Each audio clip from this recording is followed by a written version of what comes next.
For years, the story of migration in America felt simple. People were leaving expensive places, heading south, chasing sunshine, lower taxes, bigger homes, and an easier life.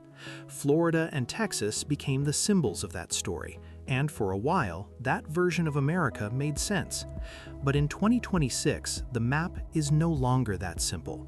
People are still moving, the South is still powerful, but the pattern has become more nuanced, more selective, and much more interesting. Here is the big picture first. Between July 2024 and July 2025, the US population grew by 1.8 million people, or 0.5%, to 341.8 million. That is still growth, but it is much slower than the year before, when the country grew by 1%, or 3.2 million. The Census Bureau says the main reason was a sharp decline in net international migration, which fell from 2.7 million to 1.3 million. So even before we zoom in on specific states, the first important idea is this: America is still growing, but not with the same momentum as just 1 year earlier. And yet, if you only look at that national number, you miss what is really happening, because migration in America is never just about the country as a whole. It is about where growth concentrates, where people feel pulled, and where the value of everyday life still seems strong enough to justify a move. That is why the regional and metro level story matters so much more than the national headline, and on that level, the map has become much more revealing. The first major truth is that the South is still the center of gravity in American migration. But even inside the South, the hierarchy is shifting. South Carolina was the fastest growing state in the nation between July 2024 and July 2025, growing by 1.5%. The Census Bureau says that growth was fueled by a net domestic migration gain of 66,622 people. In other words, South Carolina was not just growing because of births or international arrivals. It was growing because Americans inside the country were actively choosing it. Idaho followed at 1.4%, and North Carolina at 1.3%, with North Carolina's growth also driven by domestic migration. Texas grew 1.2%, but its growth leaned more heavily on natural change and net international migration than on domestic movers alone. That is already enough to challenge a lot of old assumptions. Because if you asked many people a few years ago where Americans were moving, the reflex answer would have been Florida and Texas, and those states still matter. But in 2025, the faster moving story was clearly the Carolinas, especially South Carolina. That tells us something deeper than just population change. It suggests that many movers are no longer chasing only scale or brand recognition. They are increasingly chasing a better balance between cost, climate, pace, and everyday livability. Florida is the best example of why the old story needs updating. Florida still has enormous pull. Between July 2024 and June 2025, it had the highest net international migration in the country at 178,674. So people are absolutely still coming. But the state's net domestic migration was only 22,517 in 2025, down sharply from 183,646 in 2023 and 310,892 in 2022. Census notes that Florida ranked only 8th in net domestic migration in 2025, and neighboring Alabama actually had a higher domestic migration gain at 23,358. That is a major signal. Florida is still attractive, but it is no longer the easy domestic migration giant it looked like just a few years ago. And that matters because domestic migration is often the clearest measure of where Americans think life still makes sense. International migration can be driven by many different forces. Domestic migration is more direct. It is one household comparing one state to another and deciding where they think they will live better.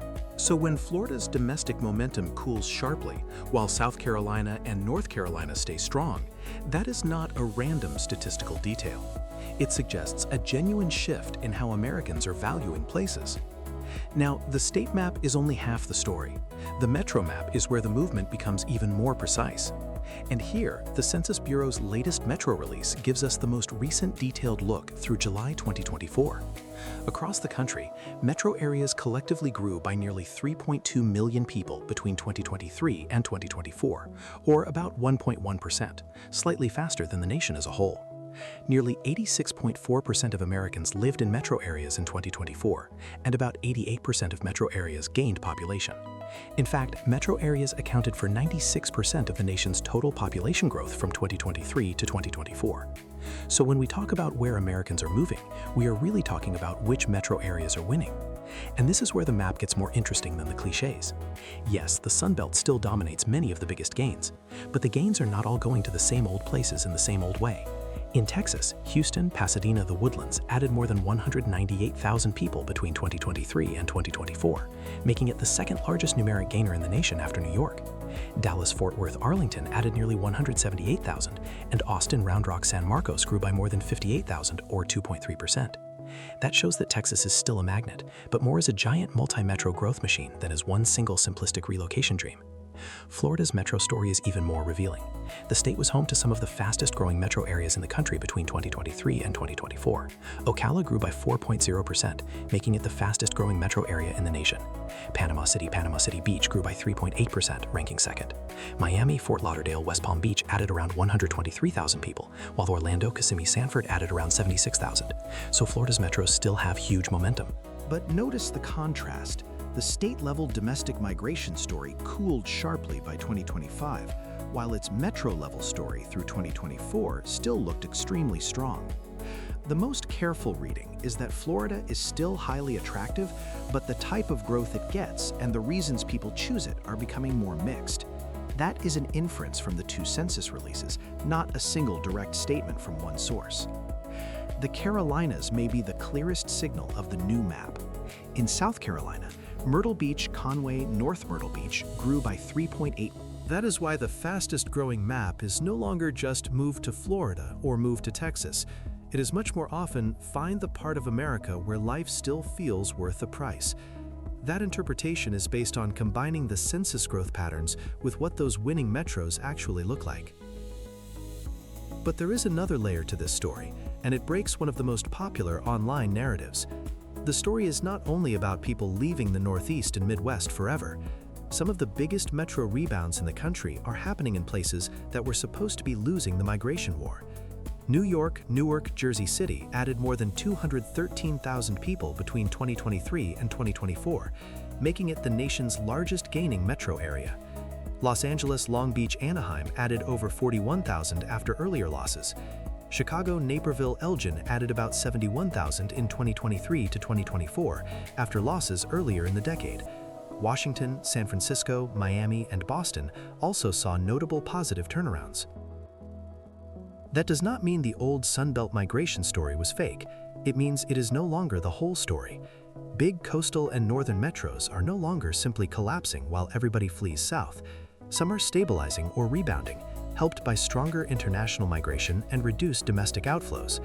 The migration map of America is becoming less one-directional and more layered. The winners now include both fast-growing southern metros and revived big legacy metros. Even the Midwest is showing signs of a more complicated future than many people assume. Census says the Midwest was the only region where all states gained population from July 2024 to July 2025.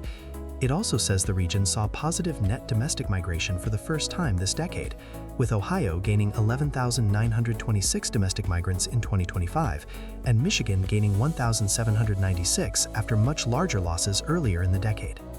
That is not a dramatic reversal on the scale of the Carolinas, but it is a reminder that the American map is not as frozen as stereotypes make it sound.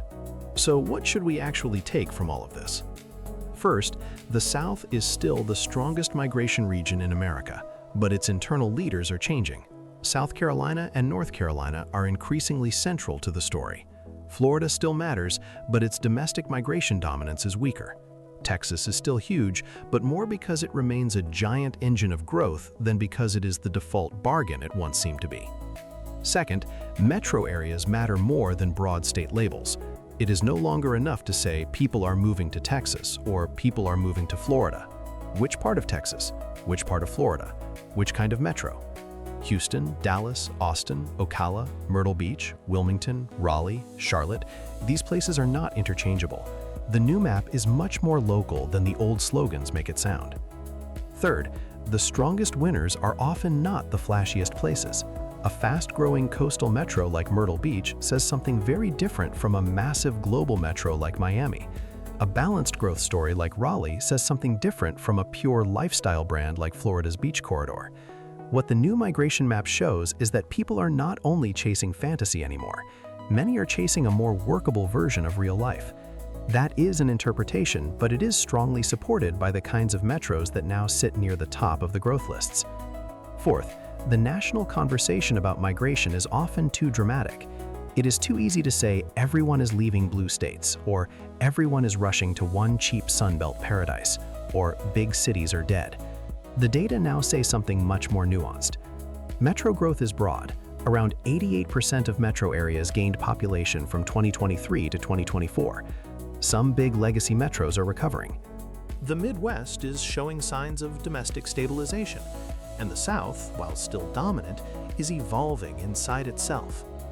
And that is why I think the real migration map of America in 2026 looks something like this. Florida is still powerful, but no longer automatic. Texas is still massive, but no longer simple. The Carolinas are the clearest quiet winners. Big metros once written off are proving more resilient than expected. And the next phase of American movement is likely to be defined less by one giant exodus and more by a search for better trade-offs. Better cities, better costs, better climates, better rhythm of life, better fit. That last point is an inference, but it follows naturally from the distribution of recent state and metro growth. In the end, migration is one of the most honest indicators a country has. People can say anything in surveys. Politicians can market states in any way they want. But when households actually pack boxes, change zip codes, and rebuild life somewhere else, they reveal what they believe. And right now, what Americans seem to believe is this: the best place is no longer always the loudest place. It is the place where the numbers, the lifestyle, and the daily reality still line up well enough to make the move feel worth it. That is the new migration map of America, and it is more interesting than the old one because it is no longer built around a single dream. It is built around choices, and those choices are getting smarter.